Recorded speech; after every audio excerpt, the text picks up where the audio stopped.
मुलीने केलेल्या प्रेमविवाहाचा वडिलांना राग होता. मुलगी पुण्यात सासरी राहत होती. सासरच्या एका हळदी कार्यक्रमासाठी शहरात आल्याचं वडिलांना समजताच वडील बंदूक घेऊन दाखल झाले. मुलगी आणि जावई समोर दिसताच वडिलांनी गोळीबार केला.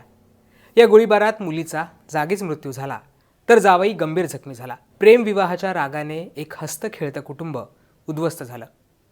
ही घटना आहे जळगावच्या चोपड्यातील. तृप्ती वाघ या तरुणीने अविनाश वाघ याच्याशी 2 वर्षापूर्वी प्रेमविवाह केला होता. हा प्रेमविवाह मुलीचे वडील किरण मंगळे यांना मान्य नव्हता. मुलीचे वडील हे निवृत्त पोलीस अधिकारी आहेत. तृप्ती लग्नानंतर पुण्यात राहायला गेली होती. पुण्याच्या कोथरूडमधील डहाणूकर कॉलनीमध्ये दोघांचा सुखाचा संसार सुरू होता. अविनाशच्या नातेवाईकाचं लग्न जमलं होतं. त्याच्या हळदीचा कार्यक्रम त्याच्या गावी चोपड्यात ठेवण्यात आला होता. अविनाश, तृप्ती आणि त्याचं कुटुंब हळदीच्या कार्यक्रमासाठी 26 एप्रिलला चोपड्यात आलं होतं. चोपड्यातील डॉक्टर बाबासाहेब आंबेडकर नगरात हा हळदीचा कार्यक्रम आयोजित करण्यात आला होता. या कार्यक्रमाची माहिती किरण मंगळे यांना मिळाली होती. मुलीने प्रेमविवाह केल्याचा राग त्यांच्या डोक्यात 2 वर्षांपासून होता. किरण यांनी गाडी काढली आणि थेट हळदीच्या कार्यक्रमस्थळी ते दाखल झाले. 26 एप्रिलच्या रात्री आनंदात हळदीचा कार्यक्रम सुरू होता. किरण रात्री 10:15च्या सुमारास हळदीच्या मंडपात दाखल झाला. समोर मुलगी आणि जावई दिसताच त्याने त्याच्याकडे असलेल्या लायसन्स बंदुकीतनं बेछूट गोळीबार केला. गोळीबार होताच एकच गोंधळ उडाला. या गोळीबारात तृप्तीचा जागीच मृत्यू झाला, तर अविनाशला पाठीत आणि हाताला गोळी लागली. यात तो गंभीर जखमी झाला. यावेळी तिथे उपस्थित असलेल्या संतप्त नागरिकांनी किरण मंगळेला बेदम मारहाण केली. यात तो जखमी झाला. या घटनेनंतर तृप्तीचा मृतदेह चोपड्याच्या उपजिल्हा रुग्णालयात दाखल करण्यात आला, तर अविनाशला उपचारासाठी शासकीय वैद्यकीय रुग्णालयात दाखल करण्यात आलं.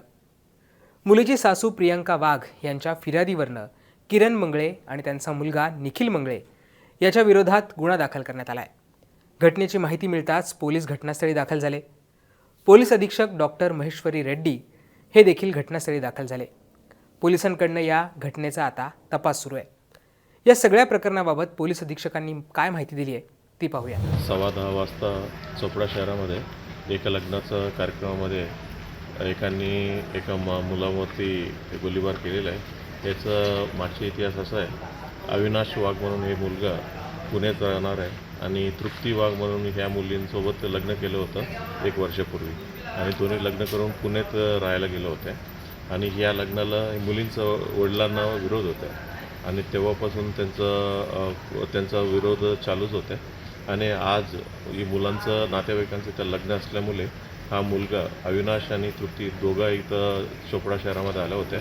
याविषयीचं माहिती या मुलींचं वडील किरण मंगलेला माहिती पडल्या होत्या आणि इथं शिरूरला राहणारे असल्यामुळे शिरूरचा आणि चोपडाचा साधारणपणे अर्धा-पाऊण तासाचा रस्ता आहे.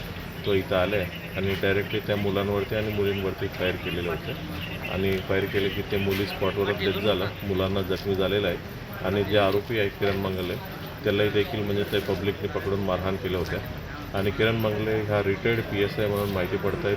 CRPFमधून रिटायर झालेला आहे आणि त्यांच्याकडे एक लायसन्स वेपन आहे. ते लायसन्स वेपनमधूनच त्यांनी फायर केला अशा प्रथमदर्शी माहिती पडत आहेत. आणखीन इन्व्हेस्टिगेशन करते आणि काय डिटेल असेल तर आपल्याला सांगण्यात येईल. सर त्यांच्यासोबत अजून कोणी होतं का आणि त्यांना काही ताब्यात घेण्यात आलेलं आहे? आता फायर केलेल्या ठिकाणी त्यांच्यासोबत कोणी नव्हत्या असं माहिती आहे. म्हणजे अजून कोणी आहे का, कोणी मदत केली का या विषयावर आम्ही तपास करून जरी अजून कोणी निष्पन्न झालं त्यांना देखील म्हणजे आम्ही कारवाई करणार आहे. अटकेची कारवाई आता सध्या FIRचं दाखल करण्याची प्रक्रिया चालू आहे. स्पॉट पंचनामा आणि इतर गोष्टी चालू आहे. सर एकूण किती राऊंड फायर झाले? गोळी लागली नाही, मुलीला गोळी लागली का सर? ती माहिती एकूण किती राऊंड फायर झाले सर? आम्हाला अजून एक्झॅक्टली सांगता येत नाही. आता साधारणतः तिथं 3 पुंग्या भेटलेल्या आहेत, कॅटरीज भेटलेलं आहे. मग अजून किती फायर झाले का या सर्व गोष्टी तपासात निष्पन्न होईल. दरम्यान या घटनेमुळे चोपडा शहरात खळबळ उडाली आहे. प्रेमविवाहाच्या रागामुळे मुलीला जीव गमवावा लागला, तर दुसरीकडे एक अख्खं कुटुंब उद्ध्वस्त झालं आहे. आता आरोपीच्या चौकशीत आणखी कुठली माहिती समोर येते हे पाहणं महत्त्वाचं असणार आहे. या सगळ्या प्रकरणाबद्दल तुम्हाला काय वाटतं हे आम्हाला कमेंट करून सांगायला विसरू नका आणि मुंबई तकला सबस्क्राईब केलं नसेल तर ते सुद्धा करा. धन्यवाद.